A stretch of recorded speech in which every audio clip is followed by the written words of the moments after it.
to another Into the West episode. Today, we are reviewing the top 10 armies in 2023. And this is based on GBHL tournaments. Currently, the stats as of recording is only up until the end of September, so you can go check that out. And then our special guest here actually was able to provide the last couple months of data for us. So we have the exclusive data as of right now. That's hard work. Yeah. And speaking of which, we are joined by Eliott from Gollum's Gamers. And yeah, it's been a podcast that popped up recently this year that I've been listening to myself. And you want to tell us a little bit about your podcast, Eliott? Yes. So I'm Eliott. I'm one of the hosts on the Gollum's Gamers. We're a UK-based podcast. There's about 6 of us who regularly attend. We're all very regular tournament attendees as well, all over the UK. And yeah, we have a podcast where we do kind of the normal sorts of things like tier lists, top fives about all kinds of different things to do with the game. But we also do event previews as well. So for all of the events that we attend, kind of we do a preview with stats for the events. We look at our lists and everything. So lots of event coverage. We're starting to move into doing like bat reps and things like that as well. So we've been doing it for about 6 months. Things have been going well. And there'll be lots more to come in 2024. Yeah, absolutely. Go check them out, guys. Great place to follow like the UK meta. I know the GBHL is the biggest league in MESBG. So, and I think that's why he's the perfect guest for this episode today. Lots of people I know would probably argue otherwise, but hey, we'll see how that. Well, you just shared that you've been to the most tournaments. Yeah, well, not anymore. So last year I was sad enough and had enough free time to break the record for the most amount of events attended in a single year. I then broke that record again this year, but a friend of mine broke it at the same time and now he's higher than me. So I'm no longer the record holder, which is a shame. Do we want to talk a little bit about just the year in review? Like how many tournaments were there in 2023, just before we dive into the list? Looking at the data, I was able to compile 111 GBHL tournaments in 2023. Eliott has just informed me that there was around 120, but there's probably a few doubles tournaments and other smaller tournaments that weren't in this stat pool. There was 25 GBHL 100s. So this is the most competitive style tournament. And there were 39 GBHL 90s and 47 GBHL 80s, which is more on the casual side. Yeah. So 100s are the big sort of events where the most competitive players will be out because there's the most amount of points that you can get. So if you win the event, you get 100 points. If you win a 90, you get 90 and so on. So there's more 80s and 90s as they can be either 1 or 2 day events where 100s are only 2 day events, although there was the first ever 1 day 100 this year, which did cause a little bit of controversy, but 100s are always 2 day events on the most part. I'm just flabbergasted by the number of 100s because I don't know if we have the same threshold here as you guys do for 100s, but we have 1 a year for the past 2 years so far. So 25, that's incredible. Well, there was someone this year who went to almost every single 100. He went to only 100s this year and he went to like 22 100s. How is that even possible? So, yeah. It's very, very efficient. Yes. And he did come second in the league, so he knows what he's doing. Okay, so before we get started, I'm the only one who has seen the list so far. Do you guys have any predictions of what will probably be in the top 10? I think I'll go last because obviously I know the UK sort of scene, I think. I was going to say L's, but that feels like a cop-out. I'm going to say at least Rivendell is on there somewhere, probably in the top 10. In the top 10? And I think Thranduil's Halls might be there. Lothlorien, I don't know, maybe in an alliance. I was going to ask, does this include like legendary legions as well? Or is it only factions? Yes, all armies and legendary legions. Okay. Yeah. Armies are not only competitive, but also are easily accessible, like easy to collect, are likely to be on there. More iconic armies as well. So with all those factors, Minas Tirith would be my guess would be in there, and probably Mordor. Those would be my guesses. Very safe answers. I like it. Yeah, I'd say Mordor has to be in there. I would probably put Serpent Horde in there as well. Now I go to a lot of like 100s, so my perspective on kind of like the scene in GBHL 80 events and stuff, I might not be as in tune with. But obviously I think there was a point earlier this year where like Bjornings was kind of taking over a bit and doing really well at some of these more casual events. So I think Bjornings may sneak in there, although lately they've kind of fallen off a little bit. AOL as well, maybe the Dragon Emperor. I think lots of these meta lists will make it in there, I imagine. Okay, yeah, this will be interesting because as many GBHL 100s as there is, 80s still make up almost half of A them. lot So, more. Yeah. yeah. Yeah. Before we jump in, I actually lied. We're not only doing the top 10, we're actually reviewing the top 15, but from number 15 to number 11, that will be Patreon only. If you're curious and you want to watch those, then you can check out the link below. Thanks to all our patrons right now for supporting us. So let's get into the list. All right. So starting our official top 10, and let me just, I guess, explain some of the stats we see here. The way I ranked it was by number of total podiums. Out of 111 GBHL tournaments in the stat pool, and this one is the ratio of peer to alliance. And then we have the different points levels that they appeared in. And then, as we explained earlier, the GBHL 100s, 90s, and 80s, these are out of the total number of those tournaments, how many times they podiumed. That's quite poor, isn't it? 4% at 100s. Yeah. A teammate of mine has actually used Survive the Lake Town a hell of a lot this year, Sam Grattan, and he clearly hasn't been pulling his weight in the podium department. He's got more podiums than me this year, so. But yeah, it's something he's used a lot this year. The previous one was Erebor Reclaimed. He's been allying it with that a lot. You can take it with like Halls of Thranduil as well. There's lots of different ways that you can ally it in. But interesting to see that it's probably got the highest podium percentage that we've seen so far at 80s. I don't go to too many 80s, but I was thinking at first glance maybe at lower points, people are just taking like Bard and spam troops, but there's not that many podiums at the lower points level. But I guess in the 5 to 700 range, you can take Bard, the 12-inch banner, with the free heroic combat. Maybe you drop in Thorin as well. And, for the 2 free heroic combats is a fairly strong place for it to be at these, what are meant to be kind of slightly less competitive events that can be quite oppressive, I guess, as you've got 2 heroes which can just chomp through troops at fight 6 with a 12-inch banner. It's a pretty good place to be. I think the survivors list is so versatile, and then in combination with the Green Alliance as it has, it wouldn't really be a breakdown where I would be surprised because I can see them working at any points level really. Yeah. So 4% of 25 GBHL 100s is actually only one time. Just one. So and that wasn't even Sam.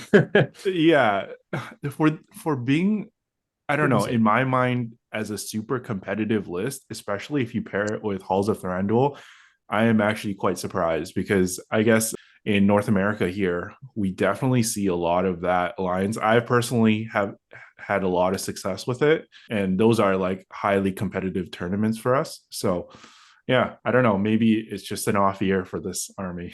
Maybe. Yeah, I think it was Dave Farmer, actually. I think he took it to a 100 in Scotland with Erebor Reclaimed and Halls of Thranduil with Gandalf the Grey. It's got a lot of legs, for sure. It might be a bit more up and coming now that Army of Lake Town has been nerfed.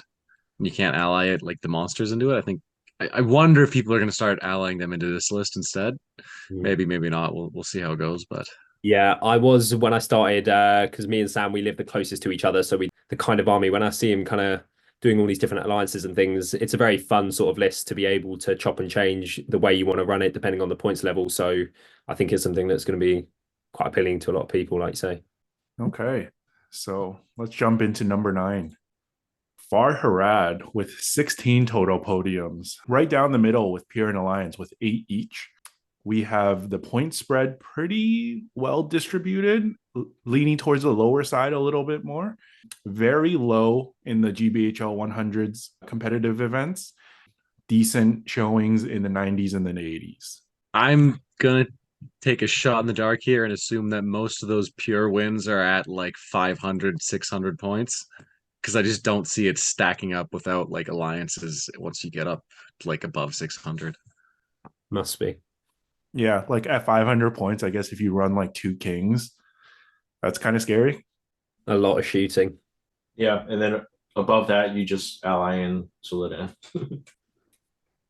One of the best heroes in the game. Yeah, like at low points, I guess if you have really strong shooting, you know, the blowpipes and things, that can just be really quite oppressive to come up against at the lower points levels. And then, yeah, like you say, Ian, as you get higher points with the allies and things, you can put some pretty strong lists together with it. It's not something I see too much. That might be reflected in the fact that it's only got the 4% of podiums at 100s, but the fact that it's doing really well at 80s and 90s, you know, there's obviously someone's found, or a group of people have found the right way to kind of, you know, capitalize on it.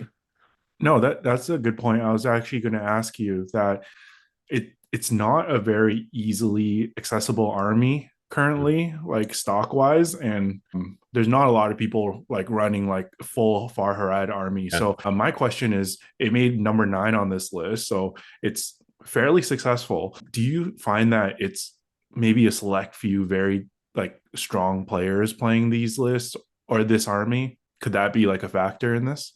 Yeah, so there was actually Dewey Evans, the new coordinator. He did podium his first 100 actually this year using a list that had Farharad Alliance with it. And yeah, I think there could be some element of that, the same as like Arnor as well. We've seen Arnor do really well this year at 100s, but as an army, a lot of people still aren't playing it as it isn't very accessible. So something like Farharad as well could fall into that same bucket where people just aren't trying it. But once the right pilot gets it, these more experienced players, there's lots of tools in the kit, you know, that you can kind of exploit. And Farhad does have a lot of things going for it, especially when you start allying in as well. All right. So going to number 8, Lothlorien. Ian's prediction of elves. I think I may have said Loth specifically at the start. Not It wasn't sure. these elves. Can't remember. But okay, the alliance makes sense, yeah, because it's just people throwing Galadriel in. Yeah, okay. Yeah, That was the one exception. I'm still pure though. I mean, yeah. But yeah. 18 podiums, 16 alliance. It's very common in 500 to 700, and then very strong in the most competitive events at 28%. I think this is probably the army that we've seen so far with the highest percentage across all 3 of the brackets. So it's fairly high in all of them, if not, you know, doing really, really well. Yeah, we've seen Loth at the later half of this year, like I mentioned earlier as well, being allied in a lot to try and counter the meta that we've had for a lot of this year. Fight 6, the resistant to magic. When you can keep it green, it's just got a lot going for it. And to see it doing well at 80s and 90s as well isn't very surprising. I still think at kind of mid-ish points, if you're running pure Loth, it's still a pretty good list. 16 podiums with alliances, yeah, isn't very surprising. Galadriel is also just one of the best casters and leaders. And if there are a lot of events with veto, then you can even dodge Contest of Champions. So she automatically is like one of the best leaders that you can take. Like, I guess she's kind of tied with Thranduil as the cheapest legend elf hero, but I mean Thranduil usually kit him out more expensive than her. So yeah. And the easiest way to ally in Fight 6 too, because it's not hero dependent, which is pretty cool. Fight 6, Wood Elf Sentinels. You know, there's so many different combinations. It's kind of the same as Halls of Thranduil, where you can just ally in either a few elves or a back line of Fight 5 or whatever. You know, you can do that with Loth as well, but you get Fight 6, resistant to magic if you keep it green. All of Galadriel's, you know, tech, a safe leader, Wood Elf Sentinels. There's just so many different combinations that you can do. So for these more experienced players that really min-max their lists, there's all kinds of jankiness that you can put together. Speaking of janky, like if you're gonna ally in Gwai here, Galadriel's probably like they're the best 2 like synergy pieces. Yeah. And side note for new players, I know I put a picture up of Pajama Celeborn, but I don't think we need Eliott to tell us that this model probably rarely shows up in any of these podium lists. Yeah, I'm not sure I've seen that particular one in any of these Lost lists yet. Maybe 2024 will be the year for Celeborn. Okay, so going into number 7, we have the host of the Dragon Emperor, Pulled that one. surprisingly low on this list. I thought this would be much higher, also with 18 podiums, Oh, but look at that percentage at 100. 32% at 100. That is just disgusting. An interesting one here. So this is my most used army this year. I think I have like over 60 games played with Emperor this year. One of those podiums is mine. It is only at a GBHL 80 though. I was one of those scumbags that took Emperor to an 80. It was my like second event this year, and I hadn't podiumed in like a year. So I was like, I would really like a podium. So I took Emperor. But yeah, I've used it a lot since then at 100s. It's had quite an interesting sort of run of it this year in the GBHL scene. It started off kind of, and how I used it for a lot of the year was just kind of your standard Emperor, Ratabi, Braw max model count sort of thing. That's what I've used most of the time. Works really well at 700, 750, 800. I went to a couple 90s and things at lower points. So like 500, 600 range with like Emperor Ratabi and like 32-ish models, which is fairly decent still. Then towards like the middle part of the year, people just started taking the Emperor, Ratabi, and then like spam Dragon Knights. So Ali King, he won a 100 with the Emperor and 2 Dragon Knights at 600 points, I think that was, or 550. And then the next 100, someone one-upped him and took the Emperor and 3 Dragon Knights and podiumed at that event. So that was kind of a very different way of running it. Lots of people then started experimenting with. But yeah, not surprised to see it have this high percentage of podiums across the board. Do you know how many events out of the 111 are 900 points or over? Because my guess would be that this Legion is good at all points, so I'm surprised that there are no podiums over 900 points. There aren't that many events that we have, to be fair, over that sort of points level. We had unnumbered tiers this year, which is a really big 100 that happens at 1,000 points. And what we found at that event is that the good armies really took over. Also, sorry, that event didn't have any legendary legions. That's why this wasn't present. Good armies were really, really prevalent at that event because at high points, you can get all the tools and everything with the high fight value and that sort of thing. Yeah, there just aren't generally too many events over 800, to be honest with you. Yeah, I think going by the stats that I saw, it was 4 or 5 only. But yeah, like Charles said, this Legion, like it's crazy that it scales like as high as it does because of the free black dragons. Yeah, that's just crazy. And that's why people started to kind of go, oh, okay, well, if I take more Dragon Knights, it means I can have more free Black Dragon upgrades. That kind of exploits what is probably the best thing about the list. So I took it to the finale for the first time with using kind of the spam Dragon Knight build, as I hadn't really done that throughout the year. And I think I saved like 60 points or something. So I was playing with 860 points. And usually you have some fight 3 sprinkled in there or fight 3 up to 4 with the Emperor. But now every single model being a Black Dragon, you're at least fight 4 everywhere, which is really, really good to have. So it's really, really strong at the moment. And that's one of the Legion's rules. And I know I might sound like I have an agenda against this Legion. You guys just had an episode. Might have an agenda. A Christmas wish list episode on Gollum's Gamers channel. Good. if I was there, nerfing this Legion would be number 1 on my We'll have to see your wish list. You guys will have to do a Christmas wish list and then we can compare. Actually, that would be all 5 of my wishes. Remove the Emperor from the game. So going on to number 6, Rivendell. So the second L faction here with 20 total podiums, 5 pure, 15 alliance lists, good spread, none under 500 though. And then good spread of all the tournament sizes. A solid showing from Rivendell there. Maybe not surprised to see it doing well. Sort of really quite well, the best that we have so far at 90s. In the kind of 500 to 700 range, you can like ally it with Loth, Gil-galad and Galadriel a fair amount from a couple of players this year. Gil-galad Círdan is still fairly decent at kind of lower points. And I think, at 90s, kind of it's where these more players who are wanting to be more competitive and sort of, bridging the gap between 80s and 90s are trying to take these more, competitive lists. They're valuing the high fight value more and that sort of thing. So Rivendell puts itself in quite a good position in that respect. Have you seen one of Ian's favorite competitive lists, Arnor and Rivendell Alliance? I've seen, not from Ian specifically, but I've seen that we had a player at 100. Did he podium with that? But yeah, take a Glorfindel like Arnor sort of list. What sort of points level are you looking at, Ian? Well, when I ran it, it was at 800. So it 800. like you, Yeah. you get everything you want, right? You get Glorfindel in there to be the leader, Glorfindel. and Yeah. Círdan also allied Círdan. in, and then the 3 basic Arnor heroes, and they bulk out the numbers. Yeah. But when I was running that, the fight 5 from the basic elves, I only sprinkled a few in, and that was enough to get the fight advantage. Now Yes. it's probably not as good because fight 6 is kind of becoming like fight 5 is becoming more standard, and fight Yeah. 6 is like where it is at. But I still think Yeah. it's pretty strong. So- Curious to see if that like alliance breakdown is mostly just green, or if there's actually like a number of yellows in there, because I don't think it allies in as well at yellow as it does with all the green options that it has. Yeah, it's something I don't usually see over here, at least. It's got a lot of good green allies. So, and the army bonus is actually fairly decent as well. Like if you get a scenario where you want to exploit your shooting and then suddenly you get to re-roll everything to hit, it's pretty good. I don't know. We might have One to of the do an best army ones. bonus tier list. Tier list.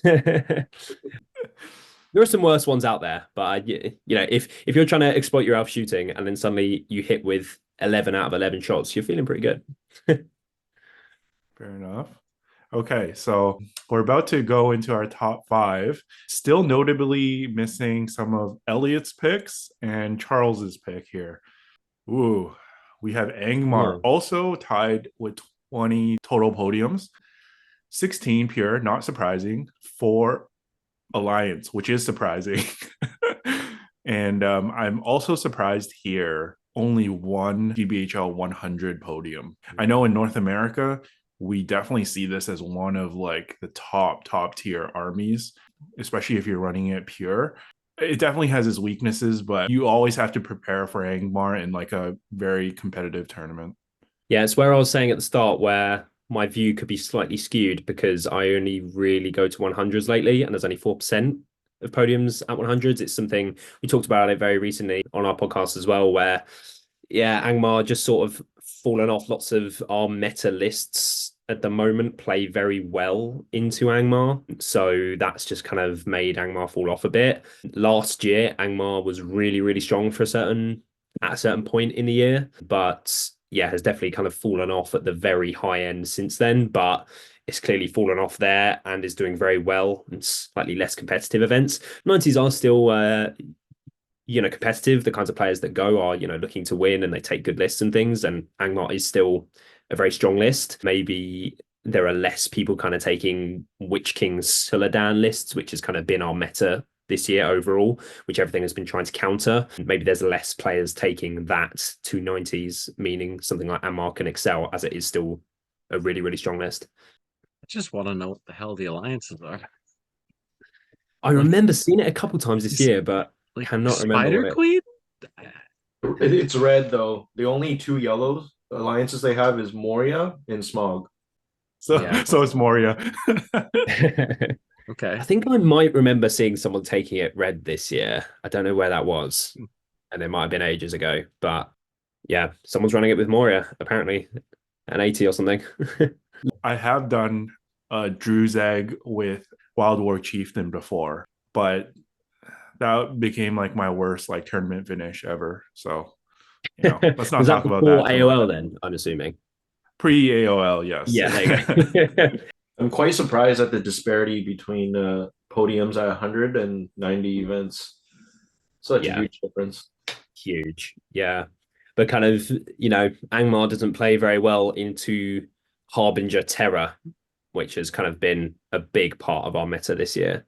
Gullivar as well being low courage, can be shot quite easily, even more so after the nerf. Yeah, there's just a number of factors of play which have kind of just brought Angmar down and put other things up higher. So, and I don't know about like all of your events, but I've seen some of the terrain in some of the bigger events like Articon, and there's definitely like advantageous to shooting armies And Are you saying there's a lack of terrain at GBHL events, Richard? I'm just speaking on. We can't personally comment because none there's of us some- have been. There's some photos that I've seen. Let's just say there's a lot of posts around that say, "Oh, this is where there's not a lot of trainer." This sort of narrative may have been started by one of my co-hosts, Adam, on the Gollum's Gamers podcast. It was quite a controversial discussion that went on about the terrain, and he is now the terrain inspector at our UK events. So, the TOs have been hot on their heels trying to make sure their boards are up to standard lately. So Gullivar 2024 then in the GBHL. Who knows? Okay, going on to number 4. Assault on Lothlorien. I don't know if this again is mostly based on the pre-nerf era, but 23 total podiums, that's quite impressive. Very, very prevalent, 500 to 700 points. And yeah, a good share among all sorts of events. I do remember watching one of your podcasts kind of earlier in the year, and you were saying that AOL was kind of really dominating your meta. Has that shifted a fair amount since the FAQ, or is it still quite prevalent? I think it was a combo of the FAQ and us and everybody else bashing it. Now everybody seems afraid to take it because that's not an issue in the UK. so like Ian was talking about like our premier event locally, which only gets up to like 64 players. Compared to you guys, it's medium size maybe. So last year pre-nerf, where I ran it, there was I think 5 or 6 AOLs, different variants. So out of 64, like that's almost 10% there. And then this last October, I don't believe I saw a single one. So there's the difference. Oh, there you go. Yeah. A similar sort of thing happened in the UK as well. It was being ran at all kinds of different points levels, as you can see from the chart. To be fair, I'm not sure there were many top players taking it, like kind of the big names. There weren't too many of them who were actually taking it consistently to 100s. So that's why I'm not surprised to see it with the highest percentage at 90s. Lots of people kind of had these goblins and things lying around from years past, and then suddenly you buy a few more heroes and you've got, arguably the best list in the game. So not surprised to see it have a good spread overall. I definitely think it was in need of tuning though before the nerf, and that's as someone who did play it quite a bit. So for the graphs, where does 700 lie? Is 700 exactly on the 5 to 700 point range? I was wondering this as well. Yes, that's a good point, Ian. Which side Everything is is gonna lie. It's part of the middle one. That would make sense. They're both in the middle. The second bar. The middle second bar. Okay. Yeah. Okay. At 800, which is like kind of our common like big meta points level, it seems like AOL does pretty well there because they get all the toys they want, and there's so many different kind of builds you can do, like depending on how many spiders or bats you want to take. So I'm kind of surprised it's not more prevalent there, but still at 5 to 700, it gets a lot of shooting and shenanigans though. So I guess that makes sense.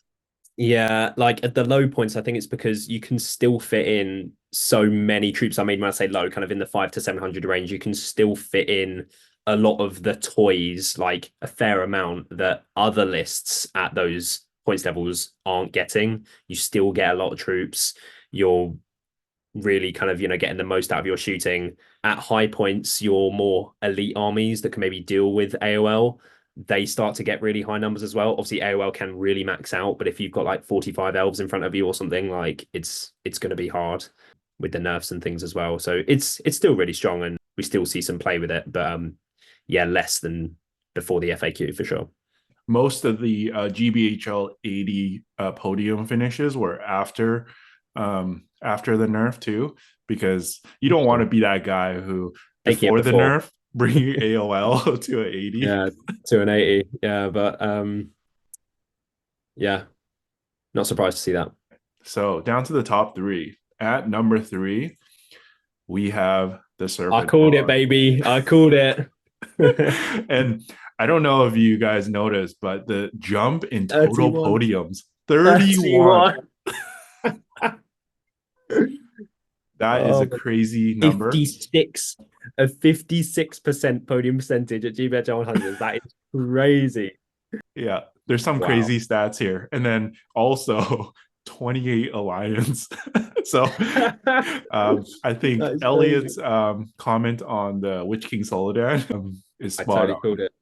I was getting a little bit nervous. I was like, well, maybe because you said before how obviously this is looking at the whole picture of 80s, 90s, and 100s. I was like, maybe I'm only looking at 100s here. Like, am I being too granular? But apparently not. Yeah. Is Witch King Soledad really good where you guys are, or is it not really seen? I was interested about that. Well, I think we see it. It's not like crazy common, but like they're both so efficient, like such efficient heroes that people that like will of it invariably end up like allying them together if they own either of the models. Yeah. But Serpent Horde It's- just has like such great like green alliances anyway, like Mordor, Far Harad, and Corsairs. Like it's crazy versatile. we know like those are like good models and that's like a good build, but yeah, I don't think I've ever seen it like really in the meta, even on the West Coast or the East Coast. Like when we've gone to Nova, like no, like maybe like one or two in the entire tournament. Yeah, I mean, so I guess a fair amount of your, viewer base may be from, North America. So yeah, Witch King Soledad has kind of really dominated our meta for a lot of this year, as you can see by the 56 percentage podium rate at 100s. Obviously you've got Witch King Soledad, two of the kind of best points wise efficiency heroes in the game. Then you've got Black Numenorians, possibly the best stat line per point in the game, potentially with the Terror. You pair that with the Harbinger. You've got the army bonus. Everything gets to faint, essentially. You've got the strength 4. The Black Nuns go up to courage 5 at the front, so you're not too worried about facing Terror. After the FAQ, Assault on Helm's Deep getting nerfed really helped this list as well. As my teammate Ashley Walger, shout out, who podiumed the league this year using Witch King Soledad essentially the whole year. The one thing he kept on running into was our teammate Jay, who kept on taking Assault on Helm's Deep and he kept losing. So then when Assault got nerfed, this got better. So this is what has kind of ran things over in the UK this year. In the late half of the year, everyone started taking things to try and counter this. So more elite armies, Fight 6, D7, bodyguard, that sort of thing. But yeah, not surprised to see this so high up. And just to clarify, it's not just the top players playing this, right? It's like everyone is just taking these. Well, I mean, I think a lot of people who, even don't attend 100s that frequently are still kind of, they are fairly in tune with kind of what is, doing well in the UK. So then, I was one of them. I started using Witch King Soledad as my second most used army this year. So I think, people want to do well, especially in 90s as well, and things, it's these people trying to bridge the gap into 100s as well. And it's fairly easy to use. There is obviously a curve with using the magic and things like that, but you've just got such a solid front line with the Terror, solid heroes. It's really strong. So Elliot, you're telling me your two main armies are Host of the Dragon Emperor and Witch King Soledad? What does that say about me, Richard? What are you trying to imply, hey? I'll let the viewers decide. Let them decide, yeah. Shame. Shame. At least there's no assaults in there. You're fine. Yeah, that's okay. No ballistas. Okay, so on to number 2. So naturally, we have Mordor with 33 total podiums, 28 alliances. Love how that is exactly the same number as the alliances from the Serpent Horde slide. And 60% of all GBHL 100s, you see a Mordor podium somewhere. Wow. I mean, very similar across the board. Wasn't the number 28% for the podiums at 90s as well on the previous slide? I think it was 14 or 15 for 80s as well.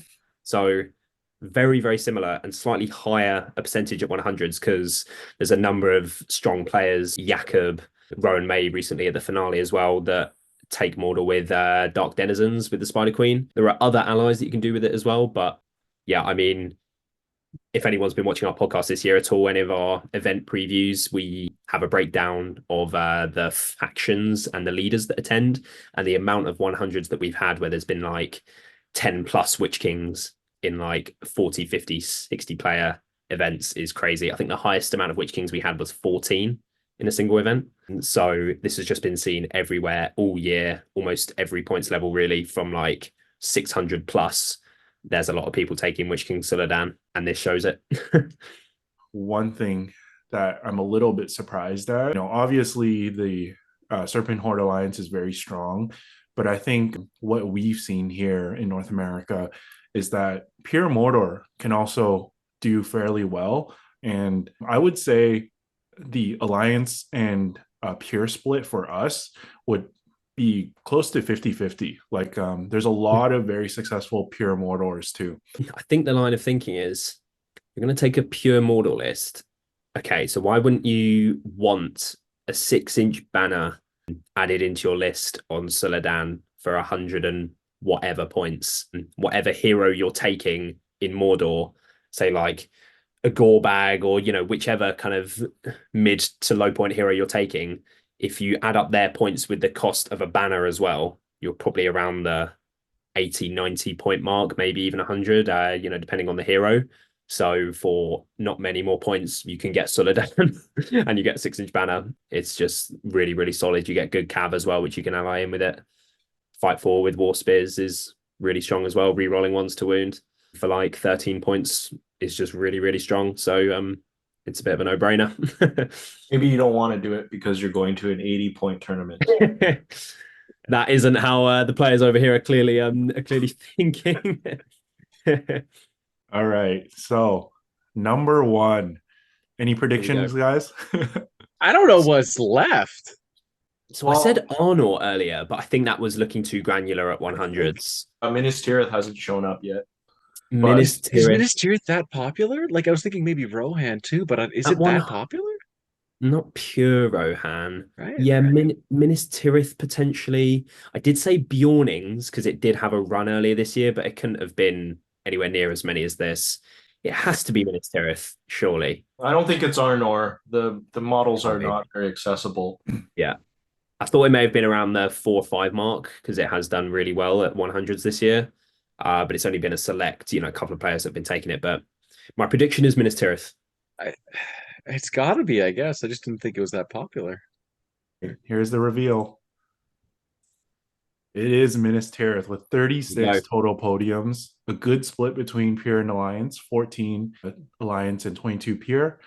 But the surprising thing is that not much success comparatively with the top couple rankings at the most competitive events, only 12% of GBHL 100s. So it's dominating the 90s and 80s though. It's almost a perfect bell curve on the points too. That's interesting. Yeah. The fact that you put King Elisar up there, Boromir users are going to be throwing their keyboards around right now. Yeah, seeing a 41% rate at 90s is really, really impressive, actually. So I went to a lot more 90s at the start of the year, and then the last kind of 8 months has all been 100s for me, really. So I haven't really seen how it's shifted, but I mean, everyone has Minas Tirith. It is still really, really good. I think a lot of people started using it and allying it in at 100s in the later half of the year to try counter Witch King Suladan. We just started seeing Fountain Court spam everywhere with the Fight 5 from Boromir, with the banner to kind of counter Witch King Sully with their 6-inch banner, and them only being Fight 4. You get the bodyguard. The D7 is really, really good as well, obviously. Witch King Sully then kind of adapted to that by taking Shagrat a lot more. So the Strength 5 was, killing D7. So there's been a number of, iterations of the back and forth, really. But yeah, so it hasn't seen too much success at 100s this year. But yeah, not surprised to see it doing well kind of at the less competitive events. And what is that, a 32% rate? I can't see. Yeah, at 80s. That's really high for 80s. How many of these have Gandalf the White? That's what I'm wondering. That is a question. Yeah. If anyone watched our Christmas wish list, one of my wishes was to see Gandalf the White be better, actually, because, he's my favorite character and everything from the films, as a kid and everything. And I have never, ever used Gandalf the White. He's got a great model. I would like to use him, but I also like to try and win sometimes as well. And that, doesn't go hand in hand with taking Gandalf the White at the moment, unfortunately. Okay, so there you go. This is the top 10 best armies in 2023. I actually have a surprise slide here because I have an agenda, obviously. So, because the number one place Minas Tirith has such a low competitive rate in the GBHL 100s, I've done the top 3 competitive armies based on their win percentage at the GBHL 100s. So, Mordor, Serpent Horde as 1 and 2. They were already ranked quite high in the regular rankings. But then we have number 3, the host of the Dragon Emperor. Those are my 2 most used armies this year. Shit.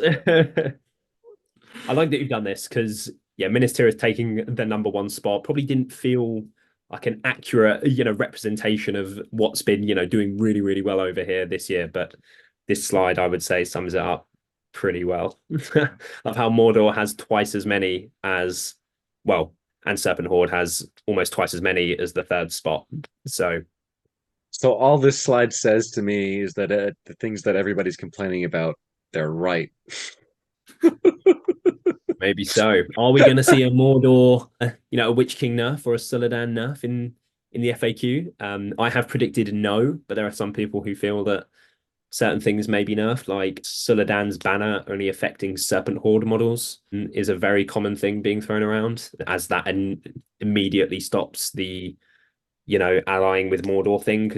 And lots of people wanting to see the Crown of Morgul nerfed. We've talked about it lots of times on our podcast, but like even if you make it, 40 points, you're probably still taking it, and it's really, really good. So I'm not sure what kind of nerf they would come out with, which would actually knock this down enough to change the meta. Probably new models and things and new profiles is probably what would do it first, I'd imagine. All right. So I guess before we wrap it up, any list that you guys feel like should have made the list or you thought would make the list? Eliott mentioned a few like Arnor and maybe Bjornings. Yeah, maybe I was being a bit too granular there with the Arnor pick, but it has done really well. I think in terms of how many events it's gone to, I think the percentage would be very high. So that was the thinking there with that one. And Bjornings, I'm probably surprised to not see that kind of, the fact that we did the top 15 essentially as well, to not have it break in there. But I think it did have a very brief moment in the sun when it first came out kind of earlier this year, and obviously didn't have enough time in the sun to break the list. A little bit surprised that there isn't any form of Rohan, like no legions or pure. I know that they might not be considered like top competitive, but it's such a common army. So many people have the army, and you see it so much at tournaments. Helmsguard, Theodor's Guard. Just surprising that I didn't even crack the list. Yeah, Defenders of Helm's Deep is either my 3rd or 4th most used army this year. We see Riders of Theoden a lot as well. So we've seen a fair amount of top-ish players kind of taking Riders of Theoden that we've previewed a lot of times on our event previews for GBHL 100s. But I think it's quite rare that they break into the podium spots there. But yeah, maybe at 80s and 90s, I'd expect to have seen it done better. As like you say, it's so frequent and lots of people take it, but apparently not this year. Also, I expected Spider Queen to be a really common ally with Mordor, but I suspect you don't see it because they're red with Serpent Horde, so you can't like really ally both of them. So if Suladan does get the nerf, Spider Queen will probably shoot up because there'll probably be a top alliance with Mordor, I suspect. Yeah. And just also Spider Queen, like it really takes the right player to use the Spider Queen as well, which is why we've seen kind of a select few of our really most competitive players take it to 100s. And it's just there's a fair amount of counters as well. Like we've seen lots of leggies this year allied into so many different lists, and as soon as you see a leggy, it's the Spider Queen's not having a good time. I'm surprised no mention of Goblin Town. Is that just because like the big 12-inch banner from the Emperor like counters it so well? It was close. I'll say that. It was definitely under. It was top 20. Okay. Yeah, because I was thinking then, yeah, it is something I see quite a lot at events, to be fair. Usually doing fairly well. You never really see it podium at 100s, but it's always kind of in the mix. Maybe at 80s and 90s, it's doing really, really well. I'm not too sure on that, but it's something I see taken a lot, and it's always in the mix at the top end of the event. All right. So that is the episode and the recap of 2023. Thanks again to Eliott for joining us as our first guest from the UK. So I'm the first guest from the UK. An honor, an honor. Thank you for having me, guys. Thank you. yeah, and actually, we have a surprise tier list here. The Gollum's Gamers Cast. That Oh my good lord! Here I we would like go. Eliott to rank his castmates. Now, I was wondering because Richard mentioned ahead of time that he potentially could be doing this, and I was like, okay, I'll let him cook, see what he comes up with. Will he remember? Has he watched enough of our tier lists to name them the same as we name them in ours? And he totally has. If you are the best host in this case, you are a lemon host. So if you're doing everything right on the podcast, you're a lemon host, and then descending down from there, you've got silly, nervous, dog, and Chelsea. Now the final kind of category changes on a weekly basis, depending on what's hot or not, rather, in the scene at the time. But at this point in time, I think Chelsea were doing really bad in the football. So okay, you've put me first, which I find a little bit controversial. That guy's a lemon host right there. Get him in lemon. I actually have a trophy here to prove my worth. It says world's best MESBG podcast host. So you think promise I'm not trying to start beautiful. anything between you and your teammates, but That's a shot at Charles there, I think. Wait, all right, Ashley. Yes. Where would I put Ashley? Yeah, Ashley's a bit of an interesting one. Ashley can 1 minute be a very cringe guy, coming out with horrendous takes. Yeah, but then he did get me the trophy. Actually, he got me another trophy as well. He got me this one here, which, yes, that is a shit on the top. and this says most amount of events, least amount of podiums. So he's keeping me honest. I think that put him at the top. Silly nervous, I'd probably say. Adam. Okay, Adam. He's the Spaniard, right? He's the Spanish one amongst us. That's got to at least put him in silly nervous, I guess. He's a physics teacher, which is pretty cool. Adam's always causing absolute carnage on the podcast, which means he's a funny guy. So let's put him above Ashley. Let's put him above Ash, yeah. Okay, so Sam, as I mentioned earlier, so I probably spend the most amount of time with Sam as we live the closest, so we drive to the most amount of events together. So that makes me fairly comfortable with saying that man is going in dog. This might be me just as a viewer, but it seems like he's usually the one that everyone disagrees with. He usually has a take that no one else agrees with.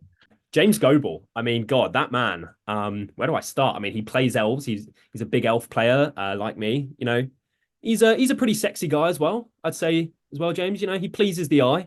I've also been the drunkest with James, so that's got to put him in lemon. Let's put James above me, because otherwise I don't think that looks very good. Yeah. James got to go at the top, right? Everyone loves Goebel.